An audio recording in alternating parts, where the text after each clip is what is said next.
아, 감기와 독감의 차이를 모르시는구나.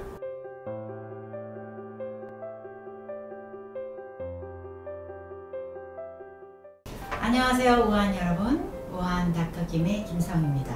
아침 저녁으로 날씨가 많이 쌀쌀해지고 일교차가 심해졌네요.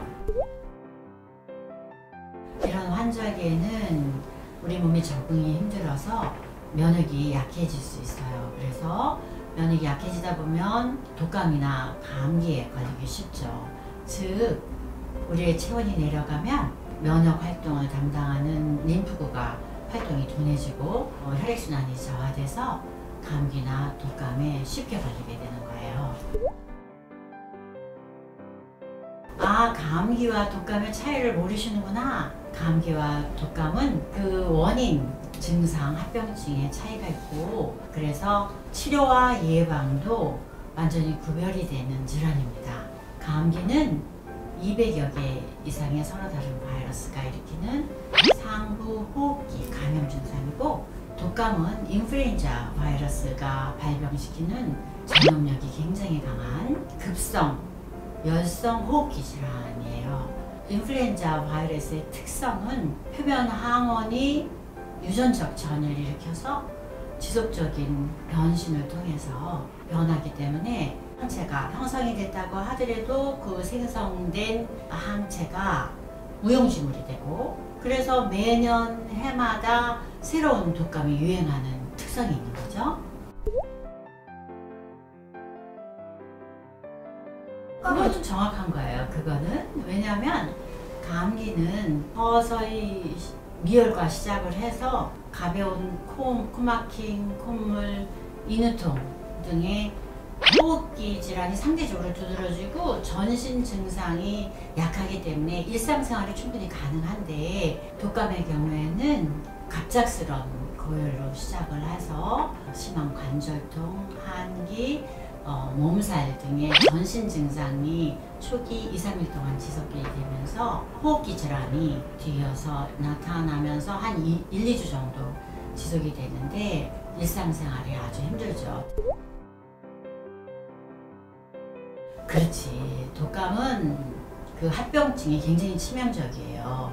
소아의 경우에는 급성 부비동염, 축농증, 폐렴 등이 발생이 돼서 병원 치료 기간이 늘어나고 또 심지어는 사망하는 경우도 있고, 합병증이 유발이 잦은 고령자 같은 경우에는 폐렴이나 심근염 또는 근육염 등의 합병증이 발생하기도 하지만 또 본인이 가지고 있는 지병이 악화되면서 사망의 위험이 증가하기도 하죠.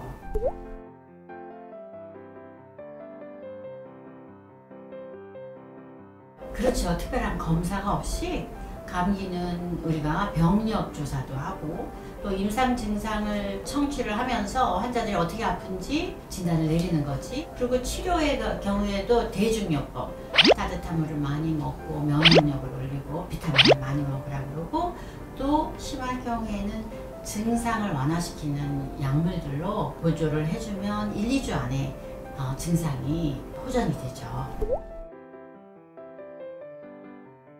독감의 경우에는 급작스러운 고열로 시작을 하고 근육통, 관절통 이런 증상으로도 우리가 알 수 있지만, 제일 중요한 거는 발병 이후 48시간 이내에 항바이러스제를 쓰느냐 마느냐 그 판단이 중요하기 때문에 코 점막이나 인후도말 검체를 신속 항원 검사로 10분에서 20분 내에 빨리 결과를 얻어서 양성인 경우에는 빨리 항바이러스제, 즉 타미플루 같은 약을 정확하게 5일 동안 하루에 2번씩 복용하게 해서 고열 등의 증상이 빨리 단축이 되도록 우리가 노력을 해주고, 그렇게 함으로써 정상적인 생활로 복귀를 할 수 있도록 도와줄 수 있죠. 제일 중요한 거는 손을 위생적으로 잘 관리하는 거예요.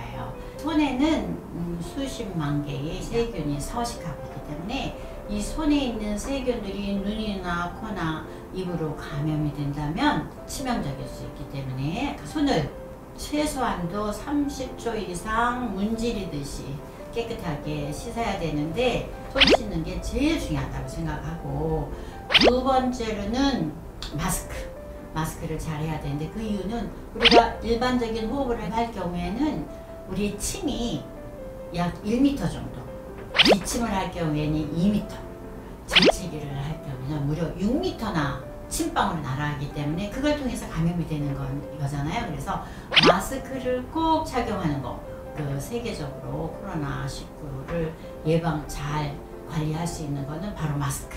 그 다음에는 이제 예방접종이 굉장히 중요하죠. 감기는 예방접종이 없지만 독감의 경우에는 합병증이 아주 치명적이기 때문에 소아나 65세 이상의 고령자, 임산부, 또 면역력이 약한 환자들, 만성폐질환을 앓는 사람들, 심장병, 당뇨가 있는 사람들은 반드시 예방접종을 해야지 되고, 그리고 이제 특히 최근에는 코로나19하고의 증상이 비슷하기 때문에 감별을 꼭 해야 돼서 독감 예방접종을 일반인들도 꼭 했으면 하는 바람이에요. 그 다음에 이제 마지막으로는 자기 스스로의 면역력을 강화시키면 어떤 바이러스나 어떤 세균이 우리를 침범하더라도 그 바이러스를 이길 수 있는 힘만 있으면 되니까 면역력을 높여야 되겠죠.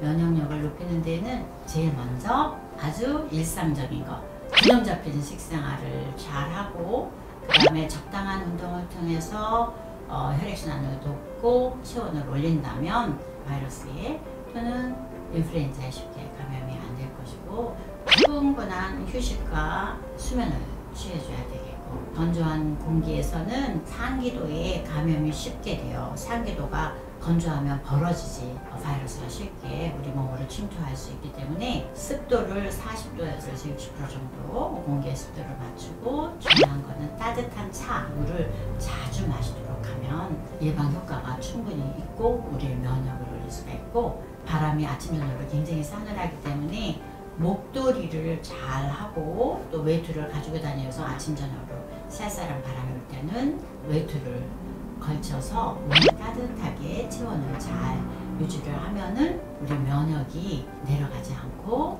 상승시킬 수 있고, 마지막으로 활짝 웃는 미소와 밝은 마음, 긍정적인 마음으로 몸과 마음의 활력을 유지한다면 우리가 멋진 가을날들을 행복하고 건강하게 잘 보낼 수 있겠죠. 여러분, 건강하고 멋진 가을들 보내시기 바랍니다. 사랑합니다.